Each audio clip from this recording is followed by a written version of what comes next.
Tere! Mina olen Jaan Aru ja täna räägime õpirakendusest. Õpirakendus on loodud sind toetama. Ja niisiis, kui mõni õpilane vahel küsib mult, aga miks õpirakendus minu eest mu kodutööd ära ei tee, siis vastus ongi selleks, et sind toetada, ei ole hea kodutööd ära teha. Sest kui õpirakendus teeks sinu eest kõik asjad ära, siis sa ise ei õpiks. Seetõttu õpirakendus käitub natukene teistmoodi. Vaatamegi nüüd siia sisse korraks. Kui me oleme siin õpirakenduses ja kirjutame midagi siia, näiteks antud juhul siis lihtsalt annan sellise täiesti suvalise essee teema, mis võiks olla siis koduülesanne teil, näiteks koolis, siis te teate küll, mis juhtuks, kui me annaksime selle ülesande tavalisele ChatGPT-le. Tavaline ChatGPT lihtsalt kirjutaks sulle pika essee vastusena. Aga vaatame, mida teeb õpirakendus. Te näete, mis õpirakendus küsib. Ta küsib, mis eesmärgil sul seda vaja on. Ja ta küsib ka, et mis sa ise arvad, et milline see tehisaru peaks olema, mis õppimist toetab. Ja nüüd see on siis väga erinev tavalisest ChatGPT-st, aga just see on see, mis tegelikult õppimist toetab. See, kui sa pead ise selgitama eesmärki, on väga kasulik, sest siis sa pead ütlema, mida sa tahad. Näiteks antud juhul ütleme, et see on siis koolitööks. Ma ei peagi pikalt selgitama seda, on ju. Aga teine asi, mis ta küsib, mis ma arvan? Mis vahe on lihtsalt vastuseid andval tehisarul ja sellisel, mis päriselt õppimist toetab. Ja sellises kohas ka te ei pea olema eriti tark, te ei pea kohe teadma seda, aga andke siia see, mis te arvate. No näiteks kirjutame siia sisse, ma arvan, et inimene peaks ka ise mõtlema.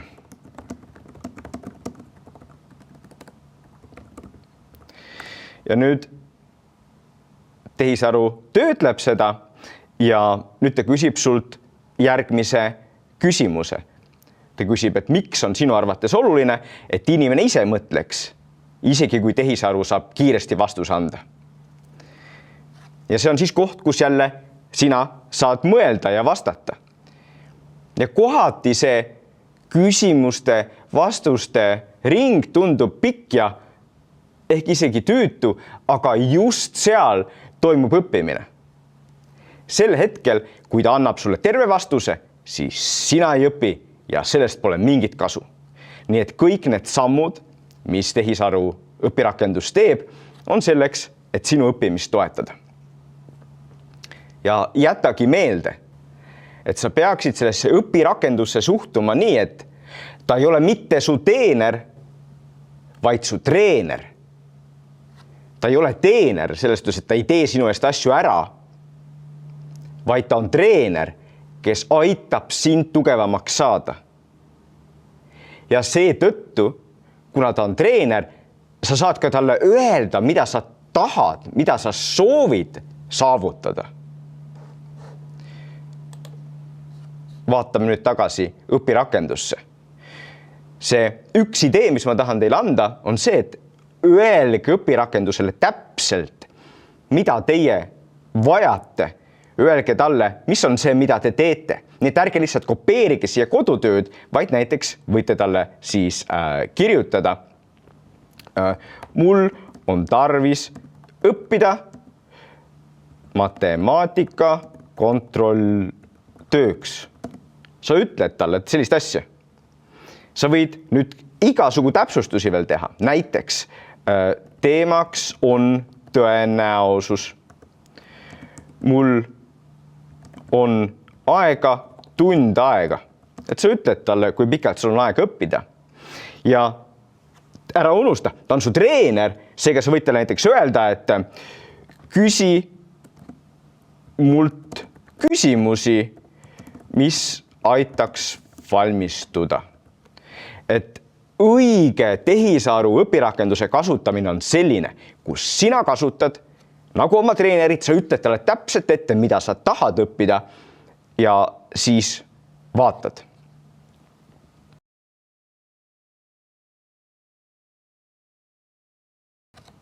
Antud juhul näeme, et need küsimused, mis ta küsib, tegelikult ei ole nii kasulikud.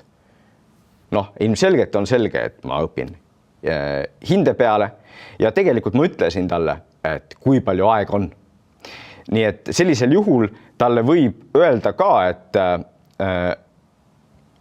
asu asja kallale, esita mulle küsimusi, millele ma vastan.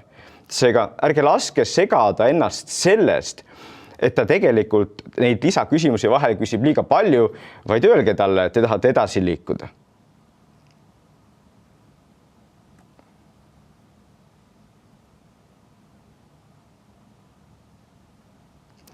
Ja siin on näha, et ta nüüd küsis jällegi ühe küsimuse, mis tegelikult ei ole nii oluline, et mis hinde või tulemuse nimel ma seda teen. Ma ignoreerin seda küsimust, aga teine küsimus tegelikult juba läheb asja kallale, eks? Et kui sa viskad ausat täringut ühe korra, kui suur on tõenäosus saada arv, mis on suurem kui 4? Ja selgita, kuidas mõtled. See ülesanne, selle ise tegemine aitab tõepoolest selleks tõenäosuse kontrolltööks ka valmistada. Kui te vastate selle küsimuse ära, siis ta küsib uue küsimuse. Ja see ongi siis selle õpirakenduse mõte, et sina ütled talle, mida on vaja teha, sina ütled talle, milleks sul on vaja õppida, milleks sul on vaja kasutada ja tema toetab sind õppimisel. Niisiis, õpirakendus on mõeldud selleks, et selle abil õppida.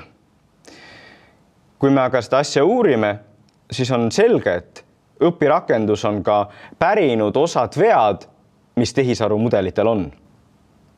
Näiteks tänapäeva tehisaru mudelid endiselt eksivad, kui asi puutub näiteks eesti kirjandust, aga ka muid asju. Seega, kui te seda õpirakendust kasutate, te peate olema teadlikud, et vahel ta eksib, ta mõtleb asju välja. Vaatame siin mõnda näidet.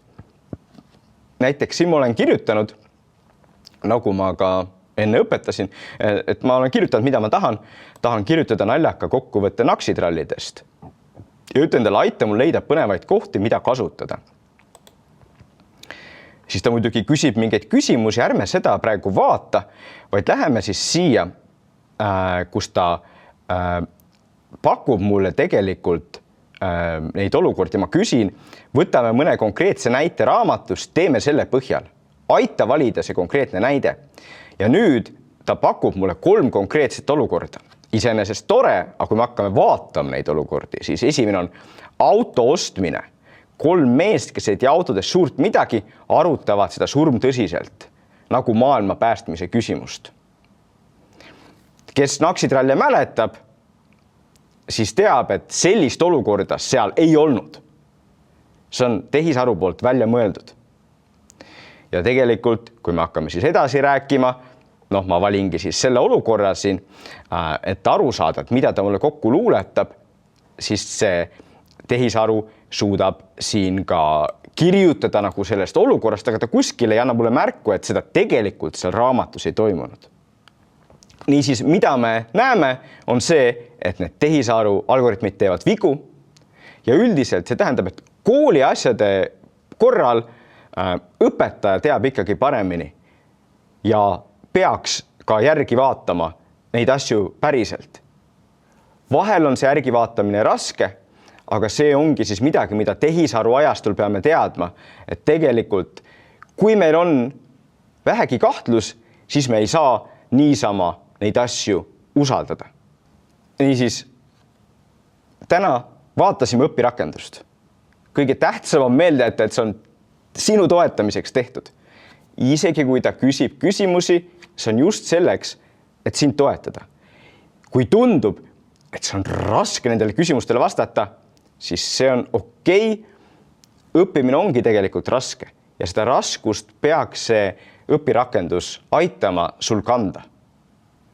Nagu ma näitasin, siis ei pea alati igale ta küsimusele vastama ja teda võib suunata, talle võib öelda, mida sa täpselt tahad. Jäta meelde, see õpirakendus on sinu isiklik treener. Head kasutamist!